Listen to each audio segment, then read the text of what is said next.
tras 27 años de matrimonio, mi esposo levantó su copa en la cena de Día de Muertos. Me voy con Valeria, ella es todo lo que tú no. ¡Qué valor!, respondí, conteniendo el dolor. Al día siguiente, la carta de mi tía cambió todo.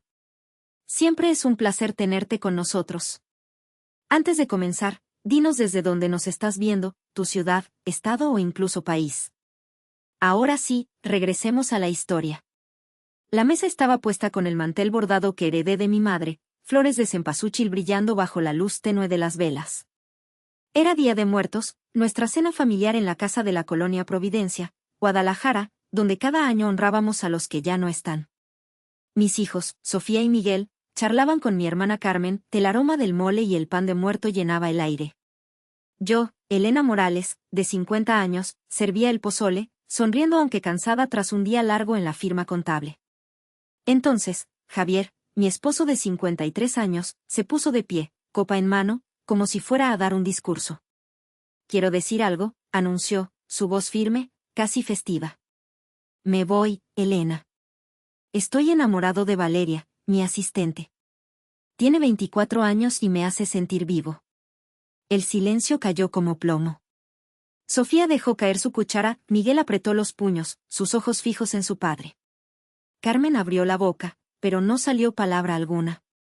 Los primos y tíos se miraron, incómodos. Sentí un nudo en el pecho, como si el aire se hubiera ido. ¿Valeria? La chica de sonrisa confiada que vi en su oficina, siempre con el celular en la mano. Javier siguió, orgulloso, como si hubiera ganado un premio. «Es todo lo que no eres, Elena», dijo, mirándome directo. «Quiero una nueva vida». 27 años de matrimonio pasaron por mi mente, nuestra boda en la parroquia de San Francisco, las noches sin dormir cuando Sofía tuvo fiebre, los fines de semana restaurando esta casa colonial que tanto amamos. Yo, contadora, equilibrando números y horarios para que él creciera su agencia de seguros. Soñaba con envejecer juntos, viajar a la playa algún día. Ahora, frente a nuestra familia, Javier destrozaba eso con un brindis cruel. «Felicidades», murmuré, mi voz firme aunque mi corazón galopaba. Puse mi servilleta en la mesa, conteniendo las lágrimas. Nadie levantó su copa. Sofía sollozó, Miguel empujó su plato. La noche sagrada se volvió cenizas, y yo supe que nada volvería a ser igual. Después de que todos se fueron, la casa se quedó en un silencio que pesaba como niebla. Me metí a la cocina, donde los platos del mole y el pan de muerto seguían amontonados. Agarré la esponja y empecé a fregar, como si limpiar pudiera ordenar el caos que Javier dejó en mi corazón. Cada movimiento era mecánico, pero mi mente no paraba. ¿Cómo no lo vi venir? Las señales estaban ahí, claras como el sol de mediodía. Sus comentarios sobre mi ropa, diciendo que parecía señora de mercado cuando me ponía mis blusas favoritas. Las noches que llegaba tarde, oliendo a un perfume dulzón que no era mío. Y Valeria, esa muchacha que vi en su oficina hace unos meses, con su risa confiada y su manera de mirarlo como si él fuera el único en el cuarto. Me dije que eran tonterías mías, que 27 años de matrimonio eran más fuertes que cualquier aventura pasajera. Me senté un momento, con las manos mojadas, mirando el fregadero. Recordé cuando conocimos a Javier en la Universidad de Guadalajara. Yo era la estudiante de contabilidad que siempre llegaba con un termo de café, él el de mercadotecnia que convencía a todos con su sonrisa. Nos enamoramos entre clases y caminatas por el centro, planeando un futuro que parecía sólido. Nos casamos jóvenes, a los 25, y los primeros años fueron de apretarnos el cinturón. Yo entré a la firma contable, él montó su agencia de seguros con un préstamo chiquito. Mientras yo hacía malabares con las cuentas de la casa, él salía a cazar clientes, siempre con promesas de «un día vamos a tenerlo todo». Y lo creí. Por eso trabajé horas extras, por eso me quedé hasta medianoche revisando números cuando Sofía y Miguel eran bebés, para que nunca les faltara nada. Sofía entró a la cocina, con los ojos hinchados de tanto llorar. «Mamá, ¿cómo pudo hacernos esto?», dijo, y se me acercó para abrazarme. Su calor me hizo bien, como un recuerdo de cuando la cargaba después de una pesadilla. «No sé, mi amor», murmuré, acariciándole el pelo. «Pero vamos a estar bien». Miguel llegó detrás, todavía con los puños apretados. «Voy a hablar con él, no se va a salir con la suya», dijo, y su voz temblaba de rabia. Lo miré, mi niño que ya no era niño, y le puse una mano en el hombro. No le des ese poder, Miguel. Esto no acaba aquí. No sé si lo convencí, pero asintió y se sentó a mi lado, los tres en silencio, como si estuviéramos protegiendo algo frágil. Carmen, mi hermana, se quedó un rato más. Sacó una botella de tequila del mueble y sirvió 2 caballitos. Por las que seguimos de pie, dijo, levantando el suyo. Me reí a medias, pero tomé un sorbo, el ardor me despertó un poco. Ese hombre no te merece, Elena. Nunca lo hizo, dijo, y su tono era una mezcla de enojo y cariño. Siempre hemos sido cercanas, desde niñas compartiendo secretos en la casa de mis papás en Arandas. Ahora, su presencia era un ancla. ¿Qué voy a hacer, Carmen?, pregunté, más para mí que para ella. Lo que siempre haces, salir adelante, respondió, apretándome la mano. Sus palabras se quedaron conmigo, como un eco que no se apaga. Mientras guardaba los trastes limpios, vi el foco rojo parpadeando en el teléfono de la sala. Era un mensaje de voz de la abogada de tía Rosa, diciendo que necesitaba hablarme urgente sobre su testamento. Tía Rosa, que murió hace un mes, siempre fue mi refugio. Cuando venía a Guadalajara, me llevaba al mercado San Juan de Dios y me compraba dulces de tamarindo, contándome cómo levantó sus propiedades en los 70, cuando todos le decían que una mujer no podía. Tú tienes su temple, me decía, y yo me reía, pensando que exageraba. Ahora, ese mensaje me dio una chispa de algo, no sé si esperanza, pero sí curiosidad. Me senté en el sillón de la sala, donde Javier y yo vimos tantas novelas juntos, donde planeamos la quinceañera de Sofía y la graduación de Miguel. Las fotos en la pared contaban nuestra historia, nuestra boda en la parroquia de San Francisco, los niños en el parque, la casa cuando la compramos, con sus paredes descascaradas que pintamos con amor. Pensé en los años que di, en cada factura pagada, cada cena preparada, cada noche que lo esperé con un café listo. Creí que éramos un equipo, que mi trabajo en la firma y el suyo en la agencia nos llevaban al mismo lugar. Pero mientras yo sumaba, él restaba, y ahora me preguntaba si alguna vez entendió lo que significaba estar juntos. La mañana después del Día de Muertos amaneció con un sol brillante que se colaba por las cortinas de la cocina, pero no alcanzaba a calentar el frío que sentía en el pecho. Preparé café en la vieja cafetera que Javier y yo compramos cuando recién casados, cada burbujeo un eco de días que ahora parecían un sueño lejano. Me senté en la mesa del comedor, mirando el patio donde las macetas de geranios empezaban a marchitarse. Ahí planeábamos barbacoas, cumpleaños, tardes con los niños corriendo. Ahora, el silencio pesaba como si la casa misma estuviera conteniendo el aliento. El timbre me sacó de mis pensamientos. Era Javier, con una maleta en la mano y esa sonrisa tensa que ponía cuando quería salirse con la suya. Vine por ropa, dijo, entrando sin esperar invitación. Lo seguí al cuarto, mi cuerpo moviéndose por inercia, pero mi mente alerta. Mientras sacaba camisas del closet, soltó, como si hablara del clima, por cierto, usé lo del fondo de ahorros, unos 300,000 pesos. Compré un coche para Valeria. Es una inversión, no te preocupes. Me quedé parada, la taza de café quemándome las manos. 300,000 pesos.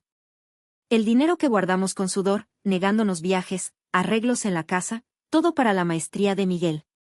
Cada peso era una promesa para su futuro, y él lo había tirado como si nada. ¿Cómo que lo usaste?, pregunté, mi voz temblando aunque intenté sonar firme. Él se giró, encogiéndose de hombros. Siempre fuiste tacaña, Elena. No hagas drama, es solo dinero. Su risa, esa que antes me hacía reír con él, ahora era un cuchillo. Sentí un calor subir por mi garganta, una mezcla de rabia y algo más profundo, como si me hubieran robado un pedazo de mí. Ese dinero era de los niños, dije, apretando la taza. Era nuestro, Elena, y yo decidí. Valeria necesitaba algo confiable. La forma en que dijo su nombre, con un orgullo que no le había oído en años, me dolió más que las palabras mismas. Quise gritar, arrojarle la taza, pero me contuve. En cambio, dije, tenemos que hablar de esto, Javier. No es tan simple. Él asintió, casual, como si fuera una cita para tomar café. Me mudo con ella a un depa en Zapopan. Ya lo arreglaremos. Subió las escaleras, dejando un rastro de su loción cara que ahora olía a traición. Cuando cerró la puerta, me senté en el sillón de la sala, el mismo donde leíamos cuentos a Sofía y Miguel. La injusticia ardía dentro de mí.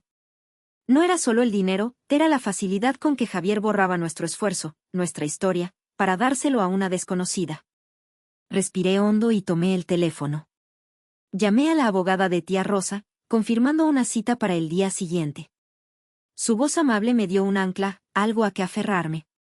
Luego hablé con Sofía, que estaba en su departamento, su voz quebrada por la furia. No quiero volver a verlo, mamá, ¿cómo pudo hacernos esto? Intenté calmarla, pero sus palabras eran un espejo de mi propio dolor. Dame tiempo, hija. Vamos a estar bien, dije, aunque no estaba segura de creerlo. Miguel fue otro cantar. Cuando lo llamé, estaba listo para ir a buscar a su papá. Voy a hacerle entender, dijo, su tono duro. No, mijo, le pedí. No le des ese poder. Esto lo resolvemos juntos. Colgué, mirando la foto de los tres en la repisa, tomada en un viaje a Puerto Vallarta. Sus sonrisas de entonces parecían tan lejanas.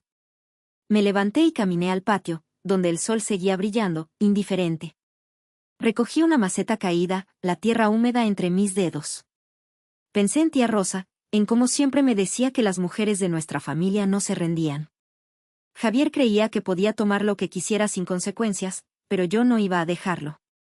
No era solo por mí, era por mis hijos, por la casa que construimos, por el futuro que merecíamos. Mientras regaba los geranios, prometí en silencio que no dejaría que nos quitara más. Algo en mí, pequeño pero firme, empezaba a crecer, como una semilla que llevaba años enterrada. El sol pegaba fuerte esa mañana cuando manejé al centro de Guadalajara.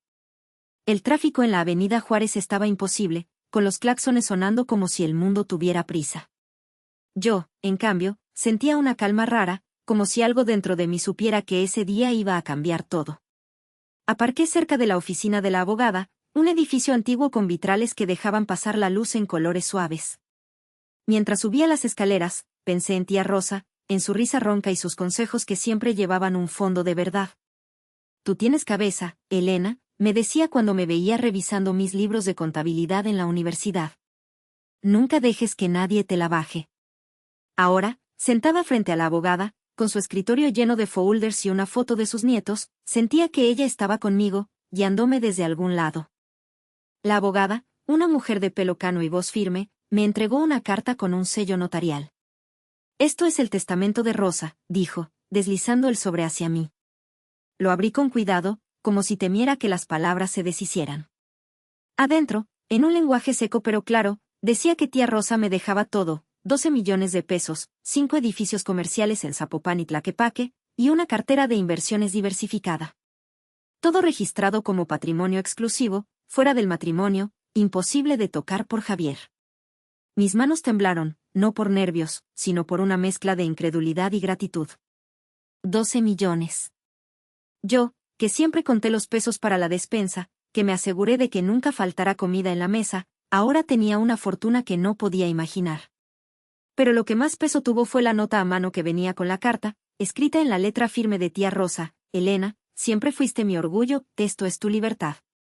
Leí esas palabras una y otra vez, y sentí un nudo en la garganta. No era solo dinero, era su fe en mí, un regalo que valía más que cualquier número. Salí al bullicio de la avenida Vallarta, con los vendedores de elotes y los estudiantes corriendo a clases. El mundo seguía igual, pero para mí era diferente, como si los colores fueran más vivos, el aire más ligero. Me detuve en una banqueta, mirando el cielo azul, y por un momento dejé que las lágrimas corrieran. No eran de tristeza, sino de alivio, de saber que tenía una salida. Tía Rosa, que nunca se casó, que construyó su vida ladrillo por ladrillo en una época donde las mujeres no hacían eso, me había dado algo que Javier nunca pudo: opciones. Recordé nuestras tardes juntas, cuando me llevaba a su departamento en la colonia moderna y me enseñaba a leer contratos con lupa. El dinero no es todo, decía, pero da voz. Ahora, su voz estaba en mí, fuerte y clara. En casa, me senté en la sala con un té de manzanilla, mirando el patio donde los pájaros picoteaban lo que quedó del pan de muerto. No le conté a nadie, ni a Carmen, aunque sabía que ella estaría brincando de emoción. Quería guardar ese secreto un poco más, como un tesoro que aún no estaba lista para compartir. Pensé en los edificios que ahora eran míos, en las oficinas y locales que tía Rosa cuidó con tanto esmero. Me imaginé caminando por ellos, revisando rentas, tomando decisiones. Era una idea tan grande que casi me asustaba, pero también me hacía sentir viva, como si una parte de mí, dormida por años, estuviera despertando. Carmen llegó esa tarde, todavía echando chispas por Javier. Ese hombre no merece ni un minuto de tu pena, dijo, sirviéndose un café de la olla que siempre tengo listo. Hazlo pagar, Elena, que sienta lo que es quedarse sin nada. Asentí, pero mi mente estaba en otra parte. No quería venganza, no todavía. Quería entender qué hacer con este regalo, cómo honrar a tía Rosa y a mí misma. Recordé las veces que Javier se burlaba de mi obsesión por ahorrar, diciendo que yo nunca arriesgaba. Ahora, con esta herencia, el riesgo era otro, decidir quién quería ser de ahora en adelante. Esa noche, mi celular vibró mientras doblaba la ropa limpia. Un mensaje de Javier: tenemos que hablar de finanzas, pronto. No lo hagas más difícil. Su descaro me dio rabia, pero también una chispa de determinación. Guardé la carta de tía Rosa en mi cajón, junto a las fotos de Sofía y Miguel de cuando eran pequeños. Cerré el cajón con cuidado, como si estuviera sellando una promesa. Javier creía que aún tenía el control, pero yo ya no era la Elena que fregaba platos en silencio después de su traición. Gracias a tía Rosa, tenía una puerta abierta, y no iba a dejar que nadie la cerrara. Quedé con Javier en un café chiquito en la colonia americana, de esos con mesas de madera y olor a espresso. Llegó con su chamarra nueva, esa que nunca le vi comprar, y se sentó como si nada. Yo llevaba días sin dormir bien, pero me arreglé con cuidado, no quería que viera mi cansancio. Quiero que hagas cuentas claras, dijo, directo. La casa vale mucho, podemos venderla y repartir. Es lo justo. Sus palabras sonaban razonables, pero su mirada tenía ese brillo de quien ya planeó todo. Respiré hondo y saqué el tema de los 300,000 pesos que tomó. Eran necesidades de la agencia, contestó, encogiéndose de hombros.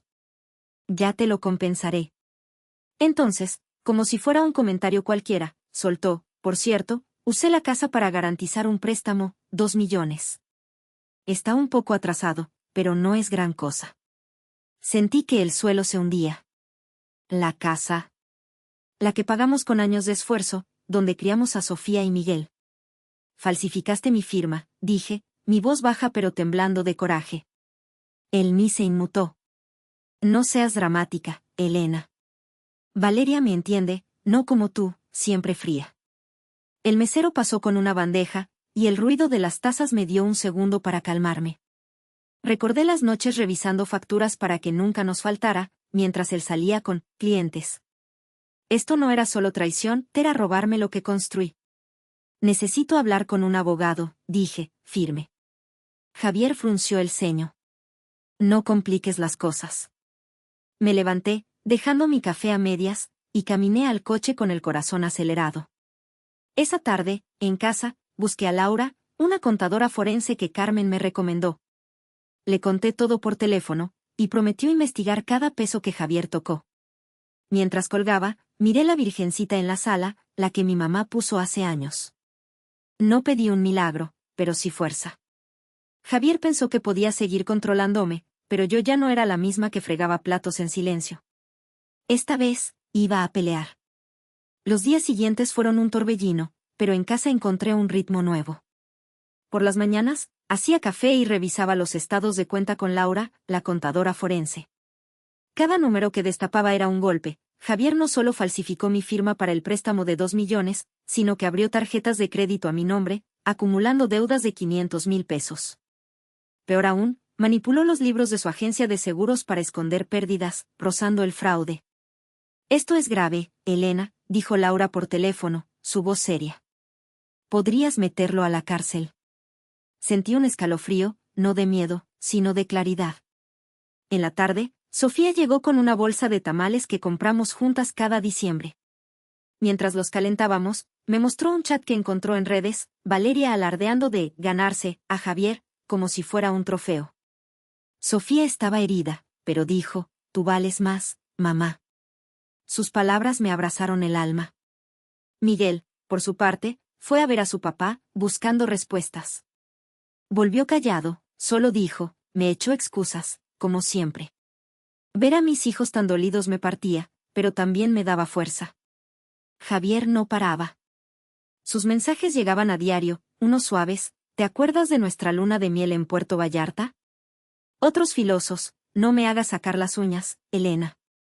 Los leía mientras tomaba un té en el patio, donde las bugambilias empezaban a florecer. No contestaba mucho, solo lo necesario para ganar tiempo. Al mismo tiempo, conocí a Patricia, mi abogada, en su oficina llena de fotos familiares. Tenemos todo para ganar, dijo, mostrando los documentos que Laura reunió. Tú decides hasta dónde llegar. Entre todo eso, empecé a estudiar las propiedades de tía Rosa. Pasé una noche con una libreta, apuntando rentas y contratos, como cuando hacía las cuentas de la casa. Era raro, pero me sentía viva, como si estuviera despertando. En la sala, junto a la foto de mis papás, puse una de tía Rosa. Voy a hacerte quedar bien, le dije en voz baja. Javier seguía creyendo que me tenía en sus manos, pero yo ya estaba construyendo mi escudo. Regresé de una reunión en Tlaquepaque, cansada pero satisfecha tras cerrar un contrato de renta. Al entrar a casa, el corazón me dio un vuelco. Javier estaba en el comedor, con Valeria a su lado, revisando un álbum de fotos que guardo en la repisa. Solo vine por unas cosas, dijo él, sin un ápice de vergüenza. Valeria alzó la vista, con una sonrisa que se desvaneció al reconocerme. Tú debes ser Elena, murmuró, como si yo fuera una visita en mi propio hogar. Sentí una punzada, pero no era solo dolor, era coraje puro. Saqué una carpeta de mi bolsa, los documentos que Laura y Patricia habían preparado. Antes de que te lleves nada, dije, mi voz calma pero firme, mira esto. Puse las pruebas sobre la mesa, el préstamo fraudulento, las tarjetas a mi nombre, los libros falsos de su agencia. Valeria tomó la carpeta, sus ojos abriéndose más con cada página. ¿Qué es esto, Javier?, preguntó, su tono afilado. Dijiste que estabas bien, que ella era el problema. Él intentó quitarle los papeles, pero ella se apartó. Me mentiste, gritó, y salió corriendo, la carpeta apretada contra su pecho. Javier se volvió hacia mí, furioso. Lo arruinaste todo, escupió. Tú solito lo hiciste, respondí, y por primera vez no sentí miedo. Esa noche, Patricia me llamó. Javier quería un acuerdo urgente. Sin Valeria, su fachada se derrumbaba. En la reunión, en su oficina con vista a la catedral, llevé fotos nuestras, la boda, los niños en el parque, la casa recién comprada. Esto es lo que tiraste, le dije, mi voz baja pero clara. No solo a mí, sino tu palabra, el respeto de tus hijos. Él bajó la mirada, derrotado. Exigí la casa, el pago de todas sus deudas y que no tocara mi herencia. A cambio, le ofrecí una oficina rentada por 3 años, un gesto que no merecía pero que me liberaba de él. Firmó, con la mano temblando. Mientras salía, el peso de 27 años se quedó en esa mesa, y yo, por fin, respiré libre. Gracias por tomarte el tiempo de recorrer esta historia conmigo. Detrás de cada foto familiar suele haber una verdad escondida o un dolor que nadie dice. Si esta historia tocó algo personal para ti, me encantaría leer tus pensamientos. Compartir puede sanar, para ti, y para alguien más que te lea.